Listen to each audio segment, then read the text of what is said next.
In cross-cultural psychology, we've been learning about individualistic and collectivistic cultures. In collectivistic cultures, people are more likely to engage in thoughts and behaviors that foster interdependence with others. For this video, the culture we'll be exploring further is Japanese culture in regard to collectivistic practices. The book I chose to use is Between Us, How Cultures Create Emotions, where Bhattiya Mesquita talks about the cultural practices Ame and Ameyari. Relating to collectivistic culture is the interdependent self concept.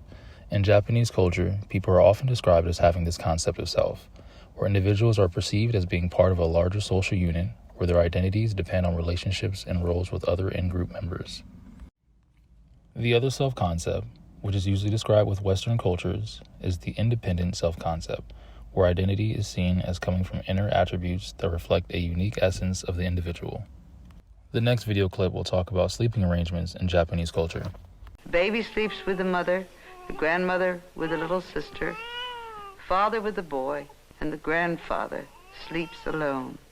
Families who sleep together tend to be more interdependent, and according to some Japanese parents, co-sleeping arrangements like this one helps children in their development from being separate individuals into seeing themselves as being members of a group and engaging in interdependent relationships. This video clip shows the cultural practice Ame, where the children are completely dependent on the nurturance of the caregiver.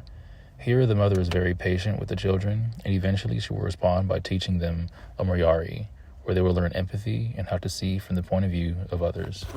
Forman parte del sistema senpai y kohai, donde los chicos mayores, los de cursos superiores, los senpai, son los que se encargan de cuidar a los jóvenes, a los kohai. Entonces no es raro ver a un grupo de estos chicos donde... In Japan, young children walk to and from school alone. Everyone in the community collaborate together so that the youth are able to walk alone while still being safe. There is an infrastructure in place that allows for the youth to walk alone, including scheduled school zones, as can be seen in the next clip.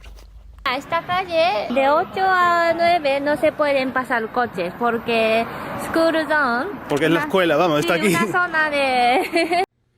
This preschool has 28 children. The reason for the large class size is because of the emphasis on children needing to learn to be members of the group.